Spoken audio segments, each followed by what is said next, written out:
నమస్కారం. ప్రస్తుతం మనం పేరి వెంకటేశ్వర శాస్త్రి గారు రాసిన శ్రీకృష్ణ చరితం అనేటువంటి గద్య కావ్యాన్ని చెప్పుకుంటూ ఉన్నాం. ఇప్పుడు చెప్పుకునేటువంటి పాఠాన్ని ఇప్పుడు మొదలు పెడదాం.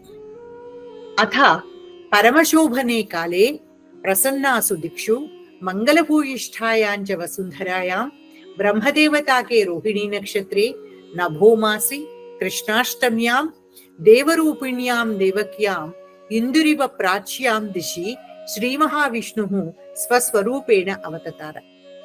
అథ ఆ తరువాత అంటే గర్భిణిగా ఉన్నటువంటి దేవకీ దేవి దగ్గరికి వచ్చి బ్రహ్మాది దేవతలు మునులు ఆవిడ గర్భంలో ఉన్నటువంటి శ్రీ మహావిష్ణువుని బహు విధాలుగా స్తోత్రం చేసి వెళ్ళిన తరువాత పరమశోభనే కాలము పరమశోభనే చాలా చక్కని కాలంలో ప్రసన్నాసు దిక్కులన్నీ కూడా ప్రసన్నంగా ఉండగా, అంటే ఏ రకమైన కాలుష్యము లేకుండా ప్రసన్నంగా శుభ్రంగా ఉండగా, మంగళభూయిష్ఠాయాంచ వసుంధరాయాం భూమి మంగళభూయిష్ఠాయాం సమస్తమైనటువంటి శుభాలతోటి నిండి ఉన్నటువంటిది కాగా, బ్రహ్మదేవతాకే రోహిణీ నక్షత్రే బ్రహ్మదేవతాకమైన అంటే బ్రహ్మదేవునికి సంబంధించినదైనటువంటి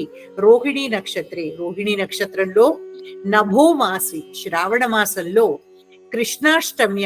కృష్ణాష్టమి అంటే బహుళాష్టమి రోజున, కృష్ణపక్షంలోని అష్టమి రోజున దేవరూపిణి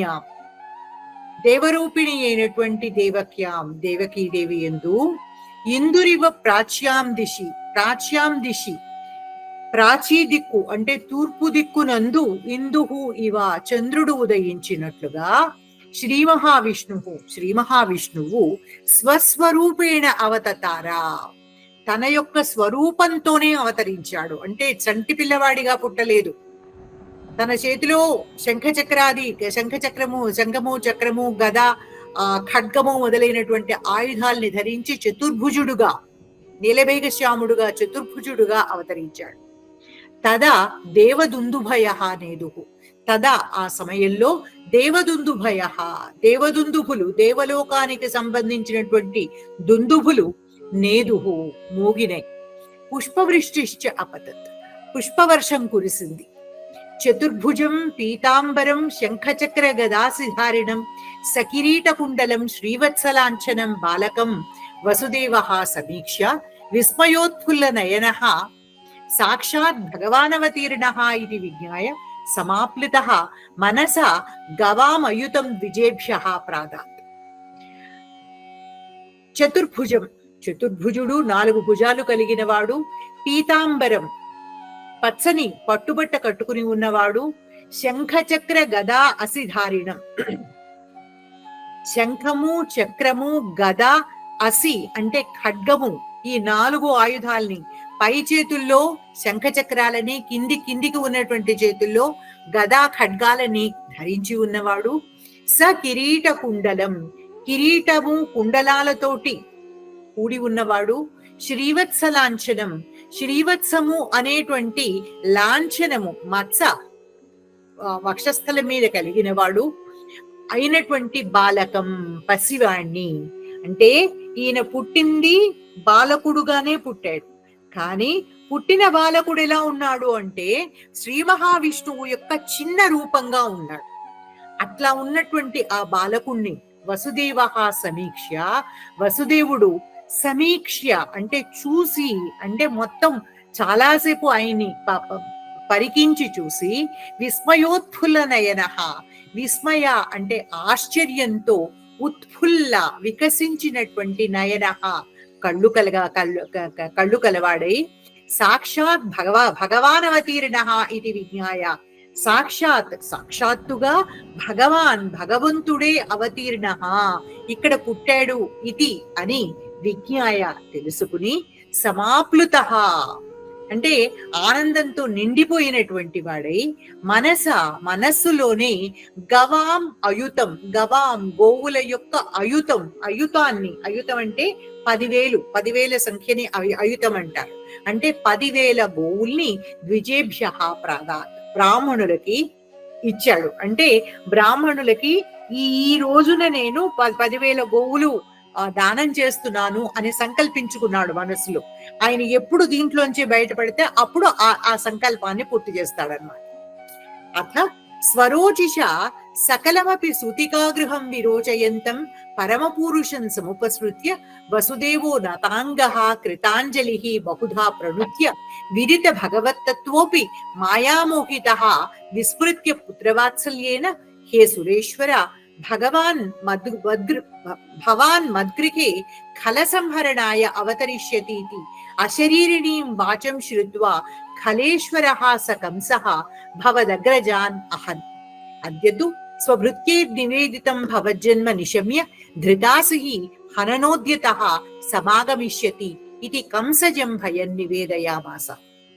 అథ అప్పుడు స్వరోచిష తన యొక్క కాంతితో, తన యొక్క తేజస్సుతో సకలమపి సూతికాగృహం విరోచయంతం, సకలం అపి సూతికాగృహం, ఆ సూతికాగృహాన్నంతటిని, అంటే పెద్ద మహాభవనంలో ఒక సూతికాగృహం అంటే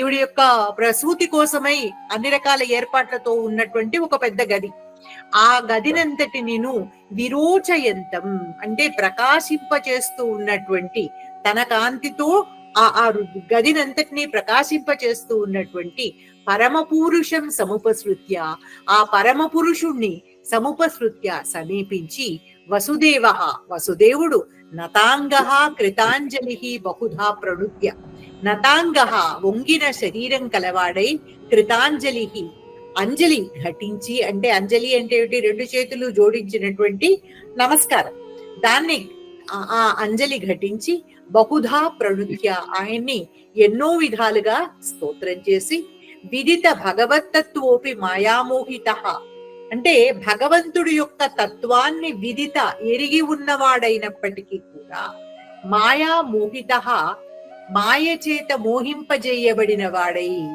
విస్మృత్య పుత్రవాత్సల్యేన భగవంతుడి యొక్క ఆ మహాశక్తిని, అపరిమితమైనటువంటి శక్తిని ఆయన తనకి పుత్రుడిగా ఎప్పుడైతే పుట్టాడో ఆ పుత్రుడి యందు కలిగినటువంటి ఆ వాత్సల్యంతో ఆ మాయ చేత మోహింపజేయబడ్డవాడై ఆ భగవతత్వాన్ని విస్మరించి ఇట్లా అన్నాడు, హే సురేశ్వర, ఓ దేవతలందరికీ ప్రభువు అయినటువంటి ఓ మహావిష్ణు, భవాన్ మద్గృహే ఖలసంహరణాయ అవతరిష్యతీతి అశరీరిణీం వాచం శ్రుత్వా. భవాన్ నీవు మద్గృహే నా ఇంట్లో, నా ఇంట్లో ఖల సంహరణాయ, కలుల యొక్క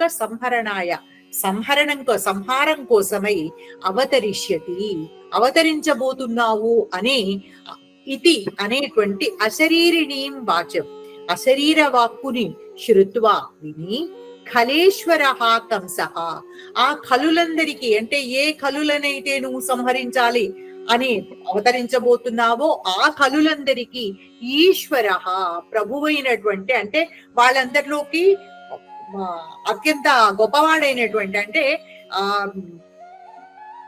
సత్పురుషులలో శ్రేష్ఠుడు గౌరవించబడతాడు, కలులలో శ్రేష్ఠుడు ముందరగా సంహరించబడాలన్నమాట.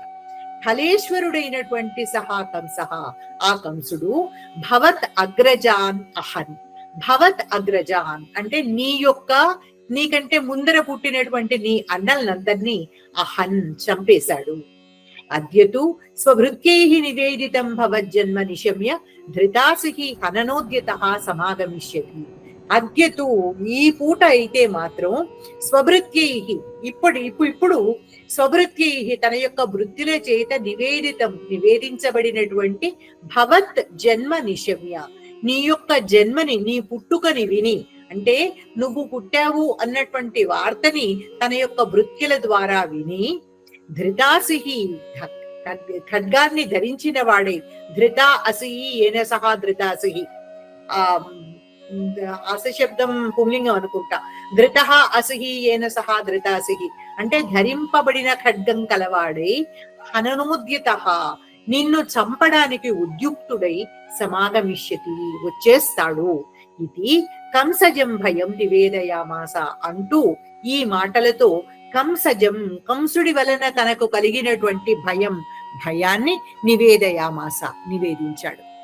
దేవక్యపి తమవతీర్ణం పరమపురుషం బహుధా స్తుత్వా హే భృత్యవిత్రాసహారిన్ ఖలేశ్వరాత్ ఉగ్రసేనాత్మజాత్ భీతానస్మాన్ పాహి యథాసౌ పాపః మయి త్వజ్జన్మ మా విద్యాత్ తథా అనుగృహాణ భవద్ధేతోః అహం కంసాత్ సముద్విజే. హే విశ్వాత్మన్ శంఖ చక్రాది సహితం చతుర్భుజం అలౌకికం ఇదం రూపముపసంహర ఇది వ్యజిజ్ఞపత్.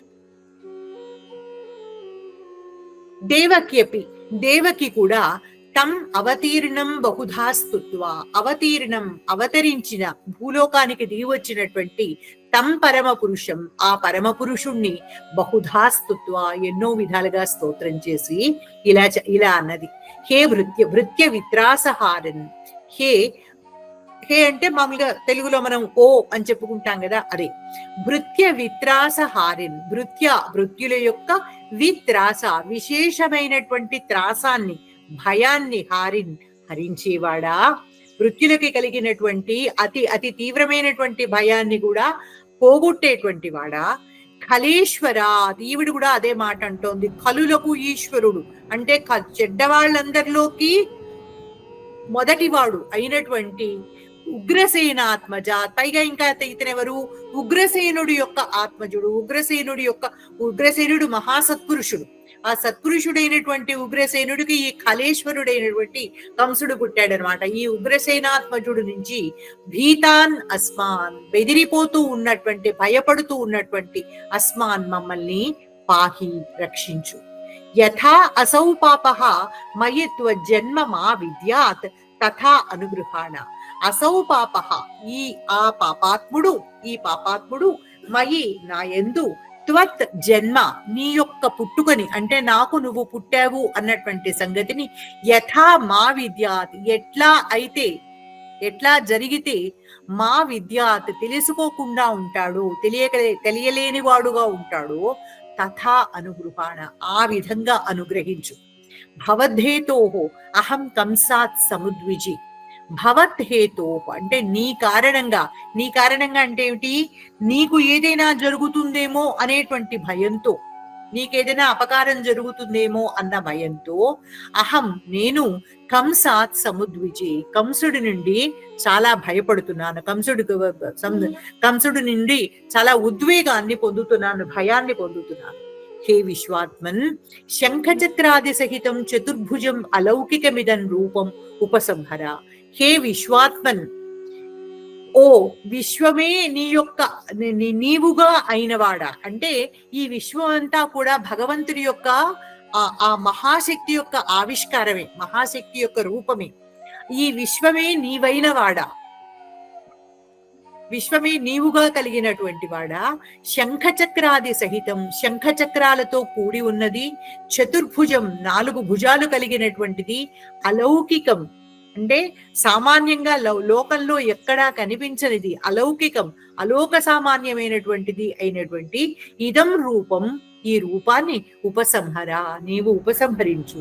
అంటే నువ్వు పుట్టడం పసిపిల్లవాడిగా పుట్టచ్చు, కానీ నువ్వు కావాలని ఏదో ఒక కారణం చేత ఇలా చతుర్భుజాలు శంఖచక్రాలు ఇవన్నీ కలిగినటువంటి రూపంతో పుట్టావు.